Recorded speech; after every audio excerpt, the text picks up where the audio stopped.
Welcome back to my channel বন্ধুরা। Funny Bhandar with রুমকিতে আপনাদের সবাইকে স্বাগত। আশা করছি আপনারা ভালোই আছেন। আপনাদের ভালোবাসার আশীর্বাদে আমিও ভালো আছি। আজ আমি আবারও আপনাদের হাসানোর জন্য নিয়ে চলে এসেছি মজাদার হাসির চ্যালেঞ্জ ভিডিওর পর্ব ৫৫।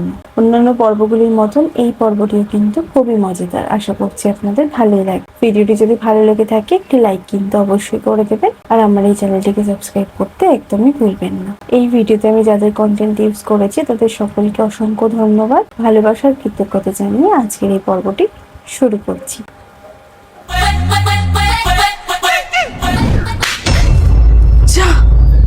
যেন না ভাঙে ঠাকুর, যেন না ভাঙে, না ভাঙে। যা ভেঙে গেছে, এবার কি করি আমি? ও তো আমাকে নতুন ফোনও কিনে দেবে না। কি করি কি করবো এখন? কি করি? আইডিয়া। चलो भाई देखो अब मैं क्या करता हूँ। একটু শোনো, এদিকে আসো তো। হ্যাঁ বলো কি হয়েছে? আরে কড়াইটা না ভীষণ গরম, একটা ন্যাকড়া দাও না ধরবো। ন্যাকড়া? হ্যাঁ যদি আজকে আমার ফোনটা ভেঙেছে না, তারপর তুমি দেখে নিও। দাঁড়াও দেখি আগে ফোনটা।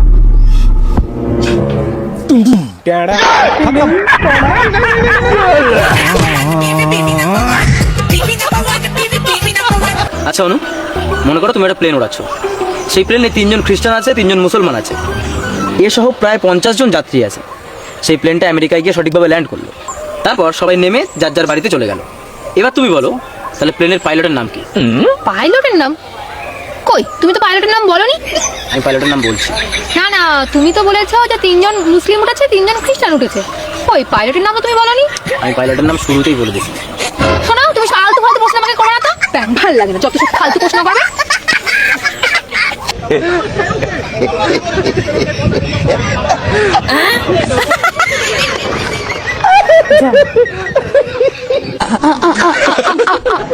मैं पारी हूँ भाई।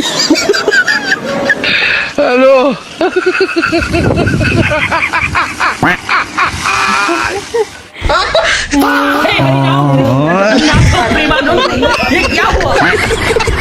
A for A for Apple.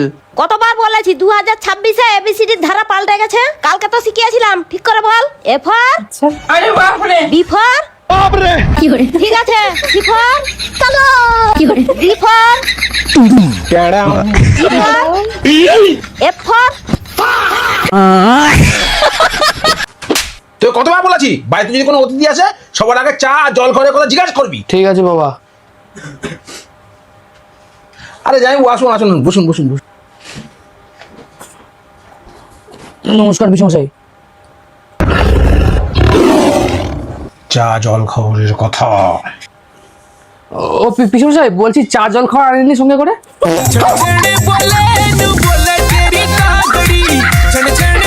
আসুন আসুন আসুন, কে কোথায় আছে তাড়াতাড়ি আসুন।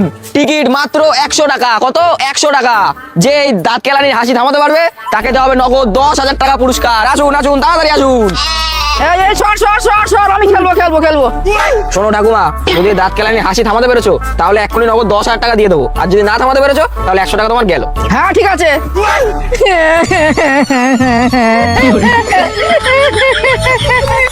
ঠাকুমা তুমি হেরে গেছো, এবার যাও এখান থেকে, অন্য লোককে আসতে দাও।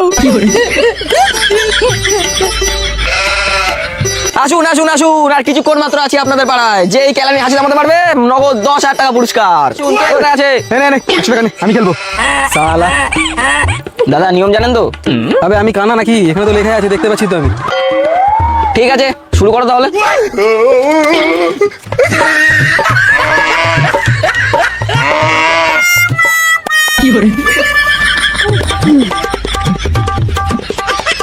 দাদা আপনার সুযোগ শেষ, পরের জনকে আসতে দিন। সুযোগ? নিকুচু মেরেছে তো সুযোগ। এনে 100 টাকা, আমি আবার খেলবো। ঠিক আছে ট্রাই করুন তাহলে। কি দাদা আরেকবার খেলবেন? নাহলে সরুন এখান থেকে, পরের লোককে আসতে দিন। আর এলাকায় কি এমন কেউ নেই যে এই দাঁত কেলানির হাসি বন্ধ করতে পারবে? এই যে আমি আছি। ঠিক আছে 100 টাকা দিন আর শুরু করুন।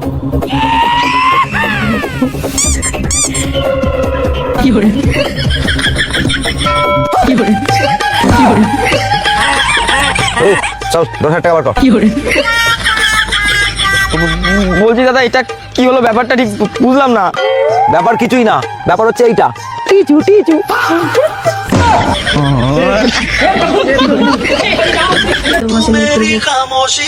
কি রে আজকে তাই এপ্রিল ফুল রে?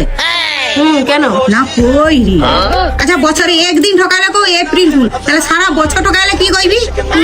জড়া ফুল। কি বলে? কি বলে? আরে মলয়দা চন্দনদা তোমার এটি বুঝছো? তোমাকে আমি গোটা পাড়া খুঁজিছি। আরে কেন খুঁজবো কেন, কি হয়েছে? তোমার জন্য কেরালার টিকিট কাটছি আর তোমার জন্য তামিলনাড়ুর টিকিট কাটছি। পুটলা পুটলি গুছাও, দেখি সকালবেলা যে যা ট্রেন ধরে চলে যাবো। আমার তো কাজে যাবো না। ঠিক বলেছো। আর তুই বা নাই জিজ্ঞেস করে তার তোরে কেরালা আমার তোরে তামিলনাড়ু টিকিট বা কাটবো কেন? ওই আমাকে নেই জিজ্ঞেস করে সব টিকিট কাটবো না, আমি অনেক কাজে যাবো না। ও যাবন তাই না? না কিটা হয়েছে গো? কিটা হয়েছে মানে ও মাসের শেষে মোড়লের ঝিকে লিখি পাই যাই ঠিক। আর তোমানে তো আমার বন্ধু, মোড়ল তোমাকে যখন ধরবে তোমানে বুঝলি টিকিটটা দিয়ে যা রে। আরে আরে টিকিটটা দিয়ে যা রে। কি গো বলটুর মা, গাছে আম হয়েছে, তোমার জন্য কটা কাঁচা আম নিয়ে আসলাম গো। ও ঠিক আছে দাও। শুনলাম নাকি ছেলে আর মেয়ের বিয়ে দিয়েছো, তা বৌমা কেমন হলো আর জামাই বা কেমন হলো? আর বলো না পচার বউ, বাবা জামাই আমার খুব ভালো গো। মেয়েকে আমার বিছনা থেকে নামতে দেয় না, সব কাজ আমার জামাই করে, খুব ভালো আমার জামাই। আরে বৌমার কথা বলছো না, জন্মের হাত ছাড়ি জানো, আমার ওই ছেলেটাকে দিয়ে সব কিছু করাই, কি খাটাই জানো। বলো স্বামী তো হলো দেবতা, স্বামীকে দিয়ে কেউ কাজ করায় বলো?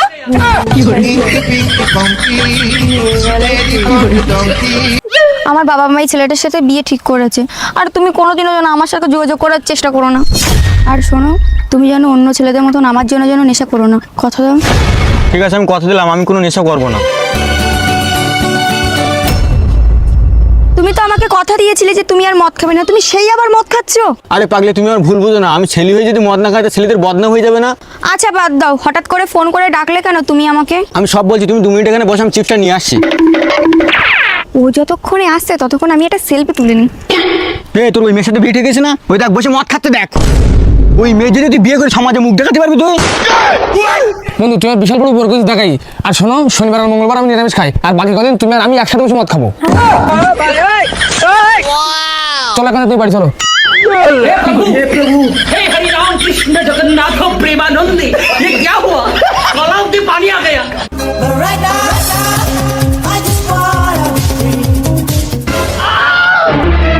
জল মারতে আসলে এইভাবে আটকাতে হবে, ঘুষি মারতে আসলে এইভাবে আটকাতে হবে। ঠিক আছে গুরুজি, আজকে তো আমার দিন।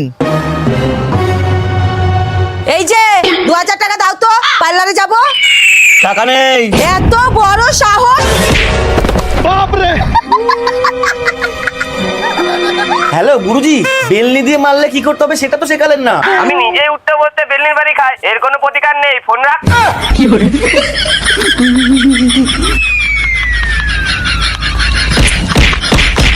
বৌমা তুমি ওকে মারছো কেন? মা পার্লারের জন্য 2000 টাকা চেয়েছিল, সেটা দেয়নি বলে। পার্লারের জন্য 2000 টাকা? বলি পার্লারে গিয়ে কি করাবা? মেকআপ। মেকআপ করবা? তা আমাকে বলো, তোমার মতন বয়সে আমি অনেক মেকআপ করেছি। মা আপনি সত্যি মেকআপ করতে জানেন? শুধু জানি না, সেই সময় বড় বড় অভিনেতা অভিনেত্রীদের আমি মেকআপ করিয়েছি। বাবু তুই বৌমার মেকআপের ব্যাগটা নিয়ে আয় তো। এই নাও। বৌমা তুমি ওই ইটটা নিয়ে বসো তো। আচ্ছা।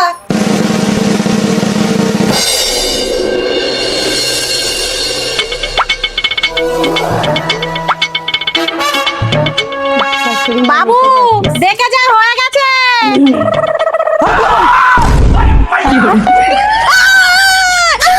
এটা কেমন মেকআপ? নিজেকে দেখে নিজেরই ভয় লাগছে। কেন, ভালোই তো লাগছে। জানো 3 বছর যাত্রা দলে সুরপনাকাকে আমি মেকআপ করেছি।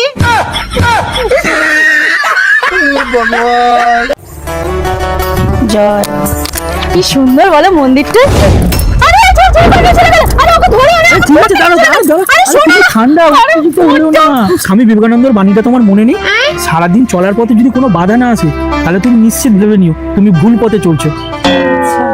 আরে কিন্তু ফোনটাকে নিয়ে চলে গেল, ওটাই তো দেখতে পেলাম না আমি। আরে স্বামী বিবেকানন্দ এটাও বলেছিল, কেউ যদি তোমার সাথে নোংরা ব্যবহার করে তুমি তার সাথে নোংরা ব্যবহার করো না, কারণ সে তার বংশ পরিচয় দিচ্ছে। কেন বোঝো না এইসব? ও चलो भाई देखो अब मैं क्या करता हूँ। এটা কার ফোন?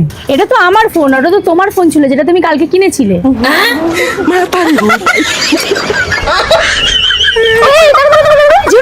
মাথা ঠান্ডা করে দাঁড়াও না, শোনো না। বলছি শ্রীরামকৃষ্ণ পরমহংসদেবের বাণীটা তোমার মনে নেই? জীবে প্রেম করে যেই জন সেই জন সেবিছে ঈশ্বর।